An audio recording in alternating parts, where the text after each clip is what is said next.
ओम नमः शिवाय। हर हर महादेव। शिव जी सदा अपने भक्तों पर अपनी कृपा बनाए रखें, दया दृष्टि बनाए रखें। आज हम शिव महापुराण का 13वां अध्याय करेंगे, सदाचार विवेचन। ऋषि बोले, हे विद्वान सूत जी, अब आप हमें ये बतलाइए कि धर्म क्या है और अधर्म क्या है, कि जिनसे स्वर्ग और नरकादि लोकों में जाना पड़ता है, तथा वह सदाचार क्या है जिससे इन पर विजय प्राप्त किया जावे। सूत जी बोले, हे ऋषियों, ब्राह्मण, क्षत्रिय, वैश्य और शूद्र, इन चारों वर्णों को उचित है कि वे सूर्योदय से पूर्व उठकर अपने इष्ट देव का ध्यान करें, फिर अपनी उन्नति के लिए धर्म अर्थ का और अपने पर आने वाली आपत्तियों तथा अपने आय व्यय पर पूर्णतः विचार करें। पूर्व दिशा की ओर मुख करके बैठने से उत्तम फल की प्राप्ति होती है। रात्रि का अंतिम प्रहर उषा कहलाता है। इसमें उठकर ब्राह्मण घर से दूर बाहर जाकर शौचादि कर्मों से निवृत्त होकर दातुन करे और जल के देवताओं को नमस्कार करके स्नान करे। कंठ तक या कमर तक जल में खड़े होकर स्नान करना उत्तम है, परंतु ऐसा ना कर सकें तो घुटने तक जल में मंत्र से स्नान करें और उस तीर्थ के जल से वहाँ के तथा अपने इष्ट देवतादि को तृप्त करें। फिर धोती पहनकर पंचकच्छ पांचों प्रकार के कपड़े पहने, फिर गीले वस्त्र को बिना साबुन से धोवें और अपने पितरों को तृप्त करें। पश्चात आचमन कर संध्योपासन करें, गायत्री के मंत्र जपें और सूर्य को अर्घ देवें। प्रातःकाल सूर्यानुवाक से और संध्या में अग्नि अनुवाक से प्रोक्षण करें। संध्या समय पश्चिम की ओर मुख करके तथा प्रातः एवं मध्या समय में अंगुलियों से तीर्थ देवता को जल देवें। फिर अंगुलियों के छिन्न से सूर्य भगवान को अस्त होता देखें और प्रदक्षिणा कर शुद्ध आचमन करें। संध्या से पहले संध्या न करें। समय से संध्या हो जाने पर ही संध्या करनी योग्य है। नित्य प्रति जितना जाप करना हो उससे 100 गायत्री अधिक जप करें। गायत्री जपने का ये प्रमाण है कि 10 दिन में 1 लाख गायत्री का जप पूरा करें। इस प्रकार देवताओं को तृप्त करने से अर्थ की सिद्धि होती है। जीव और ब्रह्म को जानकर प्रणव का नित्य अभ्यास करें और यह समझें कि रुद्र भगवान ही तीनों लोकों की सृष्टि के रचयिता, स्थिति करता और संहरता है।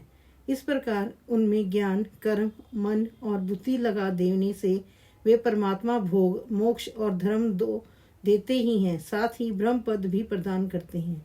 ब्राह्मण को उचित है कि वह नित्य 1000 गायत्री मंत्र जपे। सोहम भावना से जप करता हुआ जीव को पर ब्रह्म परमेश्वर से जोड़ देवे। इस प्रकार 1000 बार का जप ब्रह्मपद और 100 का जप इंद्रप्रद देने वाला है, तथा इससे कमती बढ़ती जप अपनी रक्षा के लिए और ब्राह्मण योनि प्राप्त होने के लिए है। परंतु नित्य सूर्य के सम्मुख जप करना चाहिए। 70 वर्ष तक नियम पूर्वक ऐसा जप करें। फिर संन्यास लें। नित्य प्रातः काल 12,000 ओंकार का जाप और हिसाब करके महीने भर में 1.5 लाख का जप पूरा करें, कम ना हो, तभी वह सच्चा सन्यासी है।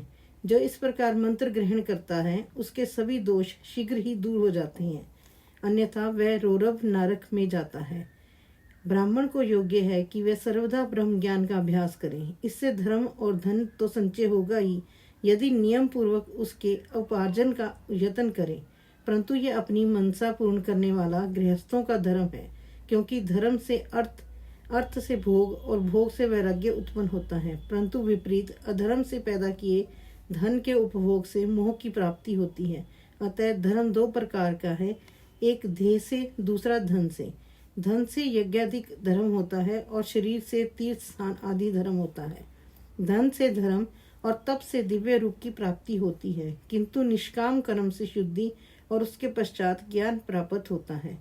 सतयुग के प्रारंभ में तप की ही प्रशंसा थी, किंतु कलयुग में धन की प्रधानता है। सतयुग में ध्यान से ज्ञान की प्राप्ति होती थी, त्रेता में तप से, द्वापर में भजन से, किंतु कलयुग में प्रतिमा पूजन से ज्ञान की उपलब्धि होती है। जो जैसा पाप पुण्य करता है उसे वैसा फल मिलता है। हिंसा ही अधर्म का स्वरूप है और अहिंसा धर्म का रूप है। अधर्म से दुख और धर्म से सुख मिलता है।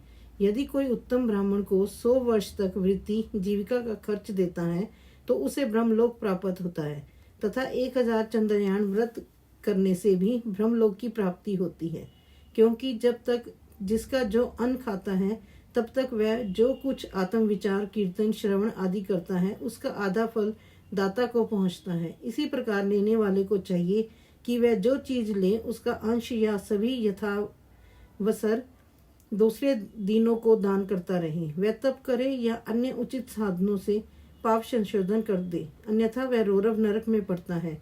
मनुष्य को चाहिए कि वह अपने प्राप्त किए धन का 3 भाग करे: धर्म, वृद्धि, नित्य नैमित्तिक काम्य कर्म। धर्म से वित्त को बढ़ावें, बचत का कोष नियत करें, किसी को पीड़ा न हो और अपना थोड़े में निर्वाह करें। यदि कृषि से उत्पन्न किया धन हो तो पाप शुद्धि के लिए उसका 10वां भाग दान कर दे। शेष से धर्म पूर्वक अपना संसार चलावे, अन्यथा रौरव नरक में पड़ेगा, या बुद्धि भी भ्रष्ट हो जाएगी, या अन्न ही न पैदा होगा। ऐसे ही व्यापार से पैदा किए हुए धन का 6वां भाग दान कर देना चाहिए, क्योंकि अपने भोग की वृद्धि के लिए स्वयं बुलाकर दान देना अच्छा होता है। याचना करने वाले को यथाशक्ति सदैव दान दें तथा कभी नागा ना करें, क्योंकि मांगने पर न देने से जन्म जन्मांतर के ऋणी रह जाता है। बुद्धिमान को उचित है कि वह दूसरों का दोष दूसरों से ना कहे, सुना और देखा भी ना कहे।